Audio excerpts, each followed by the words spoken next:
4장입니다. 신약 성경 에베소서 4장 1절로 3절까지 공부하게 되겠습니다. 신약 성경 313면입니다. 313면 에베소서 4장 1절로 3절까지만 다 같이 한 목소리로 봉독하게 되겠습니다.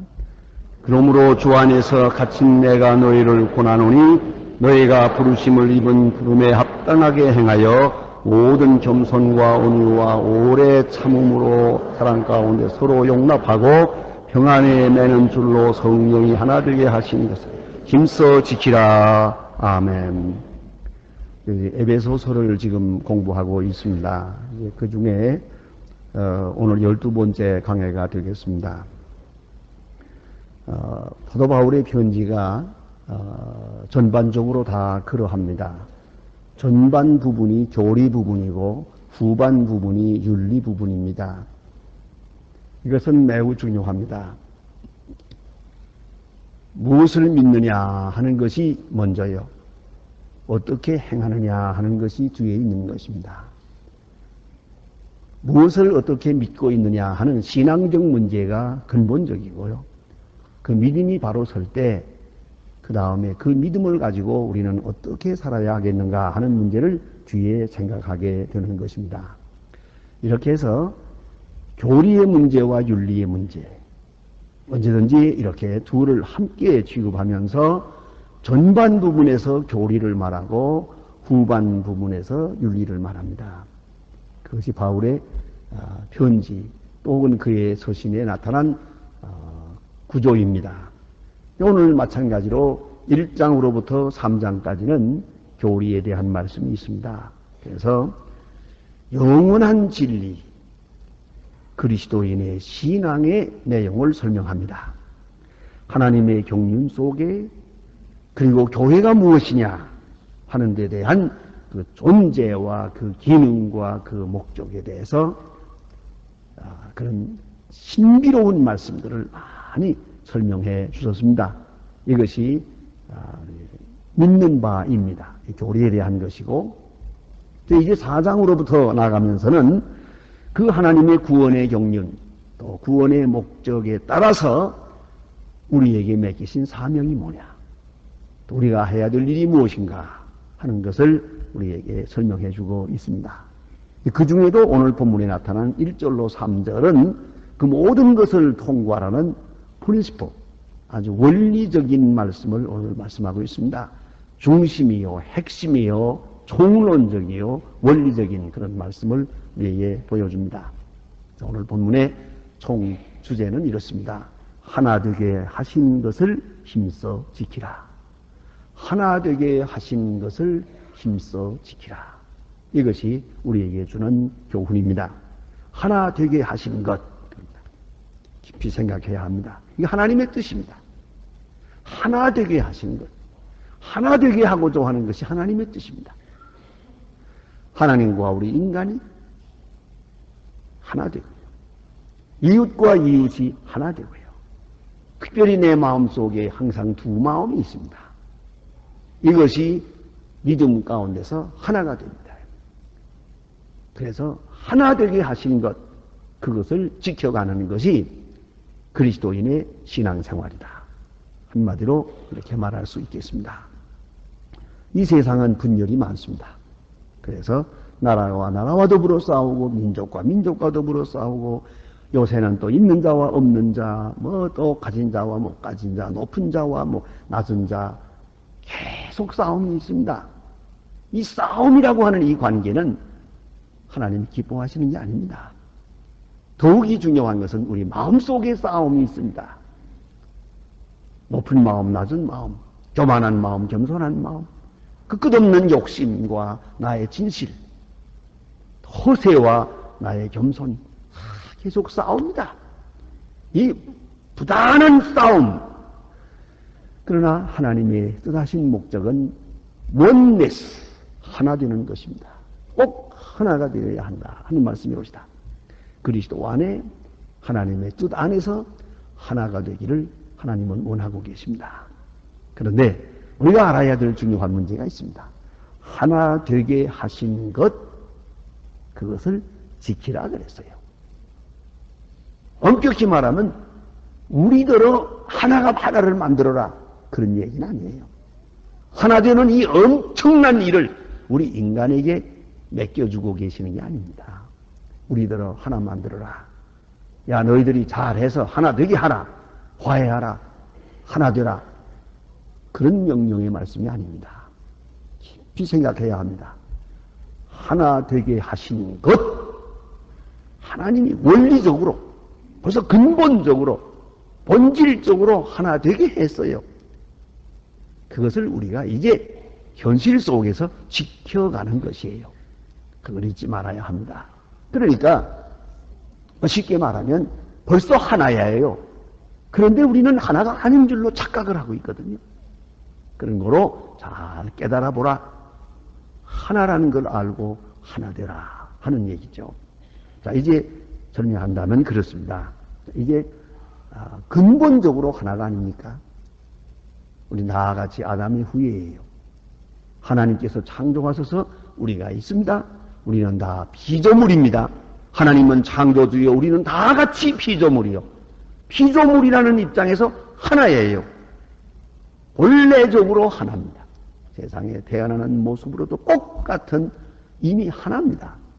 또 하나, 마지막도 하나입니다. 예? 공술의 공수거예요. 빈손으로 왔다 빈손으로 갑니다. 하나죠. 다른 게 있습니까? 뭐 부자라고 해서 별수가 있더라고요. 이 파이널 골이요. 이 마지막에 가서 꼭 하나예요. 똑같은 모습이요. 쓸데없이 공연히 무덤만 크게 만들었지 그 속에는 마찬가지요. 하나예요. 궁극에서 하나예요. 그러니까 본래에서 오리지널이 하나고 파이널 골이요. 마지막에 하나예요. 그걸 잊지 마세요. 이보다 더 중요한 게 없어요. 이것만 깨닫고 살아도 그런 하나됨을 지킬 수 있습니다. 그걸 알아야 되고요. 또 모든 현상을 볼 것이 아니라 깊은 세계를 보세요. 깊은 세계에서 보면 다 하나예요. 세상에 평안한 사람 없어요. 다 고민이 있어요. 예? 여러분 볼 때는 저 사람은 행복하겠다 그러지만 행복 그게 있는 게 아니에요. 행복의 질량은 같습니다. 우리 짧은 생애에서도 다 경험하고 있잖아요. 그런 거로 겉을 보니까 다르지 속은 같다 그 말이에요. 다시 한번 정리해 말하면 같은 것이 전부다. 다른 것은 조금뿐이다. 혹은 현상뿐이다. 혹은 임시적인 것뿐이다. 라고 생각하는 사람은 넉넉하게 하나됨을 지킬 수 있어요. 그러나 미련한 사람은 같은 것은 조금이고 다른 것이 전부다. 이렇게 생각을 해요. 난 본질적으로 다르다. 그게 바로 교만이요 망조예요. 네, 옛날부터 그러잖아요. 양반과 뭐 상리 뭐 그러잖아요. 양반이 뼈대가 있는 집안인데 뼈대 좋아하네 뭐야. 한국 사람 그 사람이 그 사람이지 뭘 뼈대긴 뼈대. 그런 게 있잖아요. 뭐 여러분 웃은 얘기 하나 있지요. 문어하고 멸치하고 싸웠대요. 그랬더니 멸치가 하는 말이 비록 나는 작지만 이놈아 나는 뼈대가 있다. 근데 문어는 뼈가 없잖아요. 예? 그 정도예요. 뼈대긴 뭘 뼈대요. 나는 양반이 어렸을 때부터 생각할 때 정말 양반 종자가 좀 별도로 있는 줄 알았어요. 그런데 비연구해 보니까 양반이 본래 없더라고요. 그게 본래 돈 많은 사람이 자기의 인격적 존경을 받기 위해서 만들어낸 거예요. 그게 옛날에 양반 돈 주고 샀어요. 그런 거예요. 그러니까 양반, 뭐 뼈대, 뭐 가문, 뭐 이게 본래가 세상에 어리석은 거거든요. 그걸 잊어버려. 그런 걸 생각하기 때문에 하나가 못 되는 거예요. 그게 무슨 대단한 거예요, 그게. 이 물간지가 언젠데 그걸 지금 아직도 붙들고 있고 그게 한심하잖아요. 오죽 답답하면 그랬겠어요. 그래서 김정일 교수가 재미있는 책을 썼더라고요. 공자가 죽어야 나라가 산다 그랬어요. 그게 공자거든요, 그게. 그 머릿속에 들어있는 썩어 빠진 공자가 빨리 없어져야 되는데, 이게 떡 버티고 앉아서, 내가 이래가지고, 우리 가문은 뼈대가 있다. 아이들 보고 얘기하니까, 웃기지 말아요. 그러지. 그게 되나요? 자, 좀, 다른 게 뭡니까? 여러분, 이걸 아셔야 돼요. 다른 건 없다. 다른 게 있다면, 조금 임시적으로 좀 돈 좀 더 가졌고, 못 가졌고, 조금 몇 가지 더 알고, 모르고, 혹은 남자고, 여자고, 뭐 그런 것이, 바지 입고, 치마 입고, 그거 좀 다른 거지, 뭐. 다를 게 하나도 없어요. 꼭 같다는 거. 이걸 알아야 됩니다. 그래서 우리 보세요. 남녀가 다르다. 그런 남녀는 달라요, 분명히. 그러나 본질적으로 다른 건 아니에요. 인권이 같지요. 나하고 죽는 게 같지요. 감정이 같지요. 지식이 같지요. 뭐 다를 게 뭐 있어요? 조금 달라요, 조금. 그것만 인정을 하고 같은 게 전부다라고 생각하면 벌써 하나가 되는 거예요. 그런데 나와 너하고는 하늘과 땅이다 뭐 이러니까 문제가 되는 거지. 하늘이 없으면 하늘. 그게 벌써 망조라는 걸 알아야 돼요. 북한 사람들은 머리를 바꾸라고 안 해요. 골통을 바꾸라고 그러대요. 그 말 맞아. 골통을 좀 바꿔야 돼요. 뭐 하늘이지 무슨 하늘이요. 이게 근본적으로 잘못된 거예요. 그래서 남녀도 같다. 빈부도 돈 좀 있고 없고 무슨 대단한 거냐. 이 생각을 해야지. 나 가끔 그런 얘기를 하대요. 어떤 때 저한테 어떤 교인이 찾아와서 지금 아들이 연애를 하는데 결혼하지 못할 사이에 연애를 한다는 거예요. 왜 그러냐 하고 물었더니 이 여자 쪽이 너무 가난하대요. 그것까지만 말하면 내가 그래요. 그저 뭐 참 비슷한 수준에서 하는 게 서로 좋지요. 이렇게 말해 드리겠는데 내가 그런 말만 들으면 화를 내는 걸 자기가 모르거든요. 무슨 말 하는지 아세요? 저가 무언데 감히 우리 가문을 쳐다보고 감히 그때는 내가 화가 나요. 이 집안 결혼 내가 주례해주고 말아야겠다. 그런 생각한다. 그래? 정말 해줬어요, 내가. 어머니 말을 무시하고 해줬어요. 왜 그랬어요? 못 해먹었잖아요, 여기에. 감히 우리 가문이 원 썩어진 소리. 내가 그 말을 내가 듣고 가만히 내가 참을 사람이요? 결혼해주고 말았지, 그냥. 그 다음에 보니까 또 잘 살더라고요. 그런데 내 얘기는 이런 생각하면 안 되지요. 감히가 뭐요, 도대체 대단하다고. 이런 생각, 예수 믿는 사람 이런 생각하면 안 됩니다. 그건 말도 안 되는 소리요. 또 좀 알단 모르고 알았댔자지 제가 뭘 그게 무슨 대단한 겁니까? 또 지위라는 거 요새 지위라는 거 화무시비롱이요. 올라갔다가 감옥에 갔다 왔다 갔다 하잖아요. 그 무슨 대단한 거라고 그걸 무슨 크게 생각하면 안 되죠. 이런 거. 나이라는 것도 그래요. 여러분 젊은 대로 그대로 있나요? 소위 세대 차라는 것도 착각된 말이에요. 세대는 가는 거예요. 당신네들이 젊다고 하지만은 이제는 며칠 안 가면 또 낡았어요. 그런 거로 우리는 같은 것이다 하는 걸 생각해야 돼요. 이걸 크게 생각할 줄 아는 사람은 차별의식이 없는 거예요. 남을 무시할 것도 없고 내가 무시당할 것도 없고 여기서 하나가 되는 거예요. 잊지 말아야 되고요. 또 하나 되게 하신 것을 강조하면서 뭘 말하는 거 아니? 부르심에 합당하게 행하라 그러세요. 부르심에 합당. 우리가 예수 그리스도로 말미암아 구원받았잖아요. 다 같은 죄인이요 예수 믿어 구원받는다는 거 똑같아요. 예수 외에 구원받지. 우리가 내가 무슨 의가 있어 구원받나요? 내가 무슨 잘났다고 해. 아무 소용없어요. 우리의 의라는 건 아무것도 아니거든요. 깨끗이 잊어버리세요. 오직 예수 그리스도의 십자가의 은혜로 내가 구원받는. 그래서 하나예요. 성령이 하나 되게 하신 거다. 성령의 감동으로 다 구원받잖아요. 그런 면에서 똑같은 거예요. 그런 거로 그리스도 안에 성령 안에는 절대 두 가지가 없어요. 온전히 하나다. 잊지 말아야 합니다. 1777년 퀘이커 교도들이 몇 사람이 배를 타고 신앙의 자유를 위해서 미 대륙으로 갔답니다. 미국 가면 신앙생활을 마음대로 할 수 있다 해서 퀘이커 사람들이 갔는데, 뭐 사람이 많지 않아요. 13명인데, 이 사람들이 거기다 천막을 쳐놓고 산기슭에서 조용하게 하나님 앞에 기도회를 가졌어요. 근데 이 아메리칸 인디안들이 와가지고 이거 죽이려고요. 몇 사람은 총을 들고 나머지는 화살을 들고 화살에는 독약을 묻혀가지고 전부 와가지고 죽이려고 이렇게 대고 있는데도 이 사람들은 다 보고도 편안하게 찬송을 부리면서 조용하게 기도하고 밝은 얼굴로 바라보고 있는 거예요. 그리고 또 기도하고. 그런 걸 보고 이렇게 기도하는 동안에 들어가서 전부 짐을 뒤졌어요. 온통 짐을 뒤져보았는데 거기에 총 하나도 없어요. 활도 없고 창도 없고 총 한 자루가 없어요. 이 사람들이 이상하다. 그래서 여전히 또 조용히 기도하고 있어요. 그래서 추장이 큰 소리로 말하기를 이 사람들은 위대한 영에게 예배하는 중이다. 그런 거로 죽이지 마라. 위대한 영에게. 그래서 바로 그 자리에다가 뒤에 위대한 영이라고 하는 그런 비석을 세웠어요. 여러분 이걸 잊지 말아야 돼요.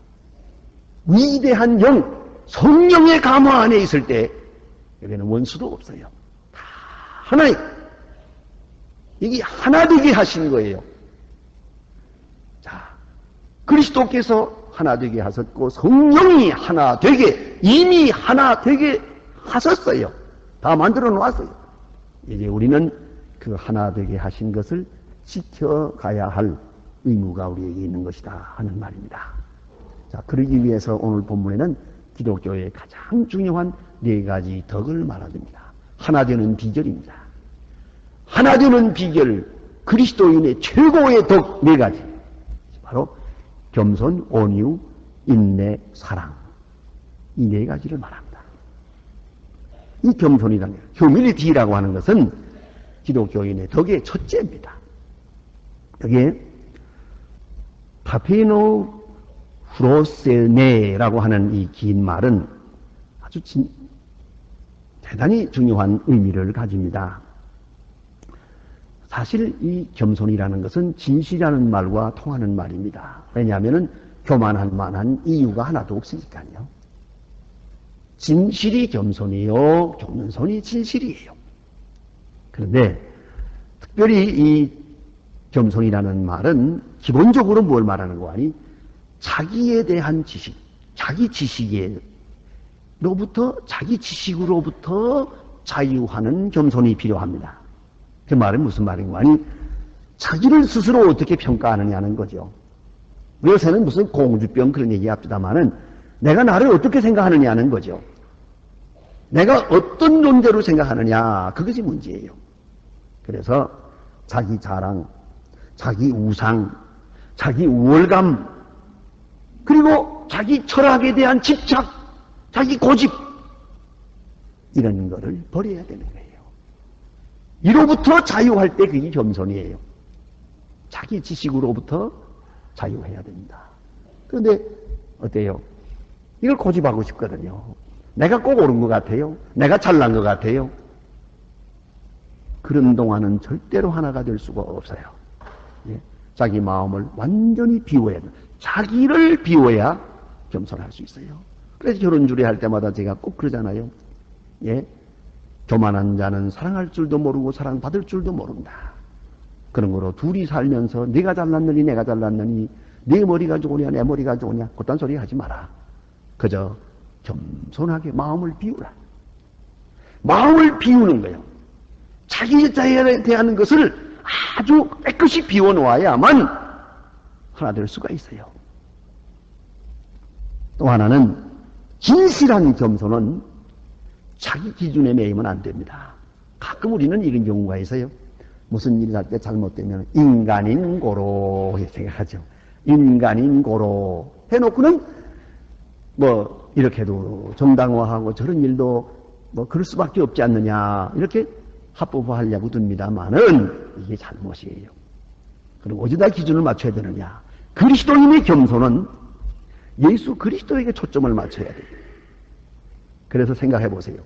가령 조금 전에 우리가 합창을 들었습니다만 오늘 합창 잘했는데 아마 굉장히 잘했다고 생각할 거예요. 예? 왜 그래요? 이제 그것까지는 좋은데, 이제 문제는 이보다 더 잘하는 사람을 만나면 이게 달라지죠. 더 잘하는 사람을 볼 때, 아, 이거 아니구나. 그걸 생각하게 되죠.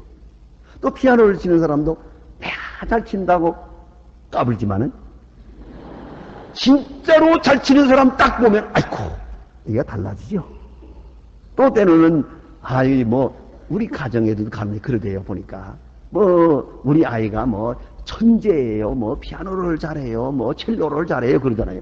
그러다가, 요새 안나같이 아주 첼로 척 잘하는 사람이 아주 어린아이가 잘해버리면 그만, 아이고, 안 되겠는데. 그러잖아요. 거기다 비교하면 이게 아니거든요. 그걸 잊지 말아야 돼요. 그러니까 여러분, 운동도 내가 잘한다 생각하죠. 더 잘하는 사람을 맞춰놓고 보면 이게 아니죠. 아, 이거 내가 잘하는 게 아니로구나 알게 되고, 또 지식도 내가 뭘 잘하고 내가 천재라고 하죠. 고개를 내줬다가 나보다도 훨씬 더 머리가 좋은 사람을 만나게 되면 거기서 비로소 겸손하게 됩니다. 아, 이게 아니구나. 이게 정말 아니구나. 그런 생각을 하게 됩니다. 마찬가지로 그리스도인은 항상 겸손의 표준을 그리스도에게 둬야 돼요. 그리스도를 쳐다봅니다. 그리고 나를 봅니다. 그러면 나는 확실히 교만해요. 그걸 잊지 말아야 합니다. 항상 그리스도에게 표준을 두고 그의 겸손, 그의 인간됨, 그의 인간성, 그의 마음가짐을 놓고 그 다음에 나를 보세요. 거기에 비추어 보면 나는 너무 교만해요. 이래서 그리스도인의 겸손은 그리스도에게 표준을 둔, 그리스도의 생애에 비추어 본 나 자신, 거기서 겸손이 무엇인가 하는 것을 찾게 되는 것이옵니다. 아주 나이 많은 한 수도사가 있었는데 그에게 어떤 사람이 찾아가서 기독교인의 덕에 최고가 겸손이라고 듣고 있는데, 선생님, 겸손이 뭡니까? 수도사는 이렇게 말했어요. 내 이웃이 내게 잘못한 것이 있느냐? 범죄한 것이 있느냐? 그가 내게 용서를 빌기 전에 너는 저를 용서하라. 이것이 겸손이다 그랬어요. 우리는 용서를 빌면 용서하겠다 그래요. 그거 아니에요. 빈 다음에 용서하겠다 그래요. 그거 아닙니다. 내게 잘못한 사람이 내게 용서를 빌기 전에 벌써 나는 다 용서했어요. 그것이 겸손이에요. 여러분, 탕자의 아버지가 탕자가 집을 나갔을 때 돌아왔기 때문에 용서한 겁니까? 이미 용서하고 기다린 거예요. 그것이 겸손이에요. 그런 거로 그리스도인의 겸손의 표준은 항상 그리스도를 바라보며 그리스도의 겸손.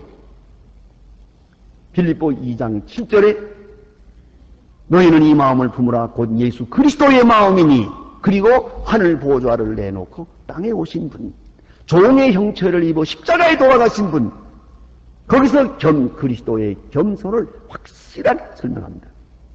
자, 이제 주님을 바라보면서 나의 겸손을 점검해 보세요. 이제 그 겸손만이 하나 되게 할 수 있어요. 사실 진정으로 겸손하고 보면 하나 되지 못할 이유가 없습니다. 제가 잘 아는 분 한 분도 참 유명한 피아니스트인데 부부 사이가 나빠요. 그래서 늘 그저 별거 생활했다가 또 모였다가 별거 생활했다가 모였다 그러더만요. 온 교인이 다 걱정을 해요. 제가 한번 만나서 물어봤어요. 그 왜 행복하게 살아도 짧은 세상에 우리 보니까 남편도 훌륭하고 당신도 훌륭하고 다 괜찮은데 행복하게 살 수 있을 것 같은데 왜 그러냐고 그랬더니 무슨 방법이 없을까? 그 피아니스트가 묘한 말을 하대요. 제가 죽으면 되죠, 그러세요. 그래서 내가 그랬어요. 그러면 죽읍시다. 내가 내 마음 하나 죽으면 된대요. 그게 뭐예요? 겸손이에요. 내가 겸손하면 되는데 욕을 못하겠대요. 아까워 못하겠대요. 못하면 할 수 없지. 그게 바로 자기를 괴롭히고 있는 이유예요. 하나 되지 못하고, 자기 속에서 하나 되지 못하고 남편과도 하나 될 수가 없어요. 그런 거로 깊이 생각해야 됩니다. 진정한 겸손, 그리스도인적 겸손은 완전히 하나 되게 하는 것이다. 또 하나는 온유라고 했어요. 온유하면은 이 브라우스라는 말은 참 특별한 말입니다. 하나님을 겸손한 하나님이라는 말을 안 합니다. 그걸 이해해야 됩니다. 이 하나님을 온유한 하나님이라고도 합니다. 이 온유라는 말은 사람에게, 동물에게, 심지어는 하나님께까지 쓰는 그러한 특별한 용어입니다. 온유. 자, 그런데 헬라 철학자 아리스토텔레스는 이 온유를 두 가지로 말하고 있어요. 이건 헬라어의 본점에서 말하는 겁니다. 원점에서. 자, 이제 보세요. 온유라는 것은 두 극단을 피하는 것이다. 그래서요. 극단적인 것은 온유한 것이 아니에요. 과격한 것. 어느 쪽으로든지 엑스트림이죠. 극단적으로 행동하는 것은 그게 온유가 아니에요. 그러니까 중도를 이루는 것이고요. 또 하나는 이 온유라는 말에 비유해서 말하기를 잘 길들여진 동물을 말하는 것이다. 잘 길들여진 동물. 여러분, 아주 사나운 동물도 가져다가 잘 훈련을 시키면 온유해지잖아요. 근데 이리 가라 하면 가고 저리 오라 하면 오고요. 얼마나 부드러워집니까? 그 소 같은 것도 보면 잘 길들여졌기 때문에 얼마나 좋아요. 이건 잘 길들여진 동물. 그것이 온유예요. 그래서 이것을 우리 인간적으로 설명할 때 무슨 말이에요? 이 성품이 진리로 잘 길들여졌어요. 하루아침에 되는 게 아니에요. 온유라는 것은. 그래서 예를 들어서 화를 내버릇하면 벌컥벌컥 자꾸 화를 내잖아요. 그건 온유하지 못해요. 그런데 오랫동안 교양을 쌓고 신앙생활하는 가운데서 훈련을 받아서 아주 온유해졌어요. 이제는 웬만한 말 들어도 화가 나질 않아요. 걱정도 하지 않아요. 이게 바로 온유한 것이에요. 어떤 데로든지 치우치질 않아요. 특별히 셀프 컨트롤, 자기 자제하는 데 있어서 충분한 훈련이 되어 있어요. 그게 온유예요. 온유라고 하면 뗄 수 없는 사람 하나가 있습니다. 바로 모세입니다. 모세가 사실은 실수를 했지요. 하나님의 지도자요, 아주 위대한 지도자가 그런 실수를 하겠어요? 그런데 어떻게 그런 실수를 했어요? 그래서 구스 여자 하나를 자기가 소실로 취하게 됩니다. 얼마나 비난이 많겠어요? 그 비난이 많을 때에 그 대표적으로 그 비난을 전달한 사람이 바로 누나예요. 요게벳이라는 누나가 막 화를 내면서 말해요. 하나님의 종이 모세가 내가 그럴 수 있느냐 하고 막 대보잖아요. 그러니까 모세가 그를 어떻게 참았는지 성경에 그 내용은 없어요. 그러나 내가 짐작은 하지요. 죄인 보고 죄인이라는데 할 말 없지. 그렇잖아요. 잘못한 거 잘못했다고 하는데 나도 잘못한 거 아는데 무슨 할 말이 있겠냐. 잘 참았어요. 욕을 하든 저주를 하든 비난을 하든 그 많은 비난을 다 잘 참았어요. 이게 온유한 거예요. 이제 하나님께서 말씀하시는데 이 온 천하에 모세같이 온유한 자가 없느니라. 하나님께서 말씀하셨어요. 그건 뭐예요? 비난을 참는 모습. 그것을 보고 온유하다 그랬어요. 천하에 모세처럼 온유한 자가 없다. 그리고 오히려 하나님께서 모세 편을 들었어요. 그 누나를 아주 그냥 벌 주었어요. 이걸 깊이 생각해야죠. 이거 생각할 만한 문제 아닙니까? 그 미리암에게 큰 벌을 내렸어요. 문둥병이 걸리잖아요. 그러면 이 온유라는 것이 이 모든 것을 해결한 거예요. 이게 하루아침에 되는 겁니까? 오랜 신앙생활 속에서 훈련돼서 이렇게 온유한 성품이 됐어요. 이게 온유입니다. 그리스도인. 그런 온유함이 있어야 그럼 하나가 되죠. 다툴 일이 없으니까요. 부딪힐 일이 없으니까요. 그래서 하나가 된다 하는 말이고요. 또 그 다음에는 오래 참는다 그래서요. 오래 참는다. 이게 마크로두미아라고 하는 말인데요. 이 말은 내가 두 가지 의미로 생각합니다. 하나는 어떤 약속이나 보상을 바라보고 그 약속을 얻을 때까지 어떤 고난도 잘 참고 견디는 거예요. 어떤 약속을 바라보고 참고 견디는 모습을 말하는 것이고, 또 하나는 특별히 사람에 대하여 혹은 환경에 대하여 참는 것이에요. 그것도 오래 참아요. 왜냐하면 그 사람을 보고 참는 게 아니기 때문이요. 하나님을 보고 참아요. 나 자신의 겸손으로 참아요.